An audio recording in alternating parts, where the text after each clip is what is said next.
amigos do Estratégia OAB, eu sou a professora Daniela Menezes, estou aqui com um assunto sobre o direito internacional privado. Você que é nosso aluno, que já está acompanhando a nossa série de dicas para o exame de ordem, você já observou que na minha primeira dica de direito internacional, nós falamos sobre a Corte Internacional de Justiça e suas características principais que são cobradas e recorrentes em prova. Hoje nós vamos falar sobre o direito internacional privado e falar aí sobre os conflitos de lei no espaço, também um assunto aí muito cobrado em prova, e eu destaco na tela com vocês que neste tema de direito internacional, eu coloquei aqui alguns assuntos que foram cobrados no 5º, no 10º e no 15º exame de ordem. E claro que esse assunto também foi cobrado nas últimas provas também, é um assunto relevantíssimo para a sua prova. Eu trouxe aqui as teorias aí elencadas pela doutrina a respeito da conflito de lei no espaço. O primeiro é a respeito do objeto de conexão. O objeto de conexão é ligado ao assunto em matéria internacional, seja pela norma, nacionalidade, domicílio, competência e capacidade. Quando nós falamos, por exemplo, das teorias existentes do direito internacional, tem umas teorias que falam que é a teoria monista, que existe apenas um ordenamento jurídico. Na teoria monista, ela fala que existe apenas não existe um conflito entre direito internacional e direito privado.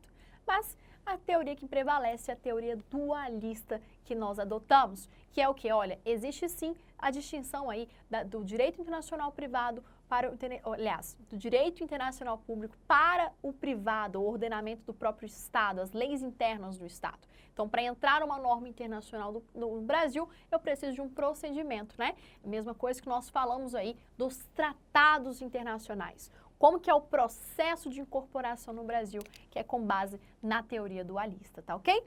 E aí a gente segue adiante, conflitos de leis no espaço. Separei também os elementos de conexão. Quais são os elementos de conexão? Norma aplicável ao conflito de lei.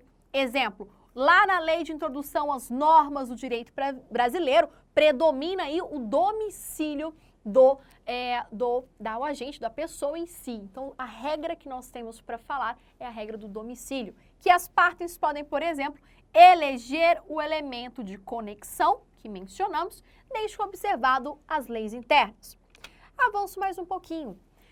Rege-se, então, a lei interna de cada país. Cada país tem a sua própria estrutura, seu próprio ordenamento, e a incorporação de uma lei, de um tratado, ocorre de formas distintas. Não tem como o direito internacional público intervir neste mecanismo, tendo em vista a soberania de cada Estado. No Brasil, por exemplo, conforme eu acabei de falar com vocês, o domicílio é a regra. Para o quê, gente? A regra nos casos de começo e fim da personalidade, nome, capacidade, direitos de família, casamento, regime de bens, sucessão por morte ou até mesmo ausência. Esse assunto está previsto na Lei de Introduções das Normas do Direito Brasileiro. Falando sobre direito internacional privado, é obrigatório a leitura completa da Lei de Introdução às Normas do Direito Brasileiro. E para finalizar a minha dica, eu vou falar da Lex Pátria, que está na sua tela. Existe um conflito o quê? Conflito de leis que a pessoa é nacional. Exemplo, formalidade de casamento, nacionalidade do indivíduo. Essa teoria aqui apontada pela doutrina fala que, por exemplo, a depender da situação do país, um procedimento é distinto do outro.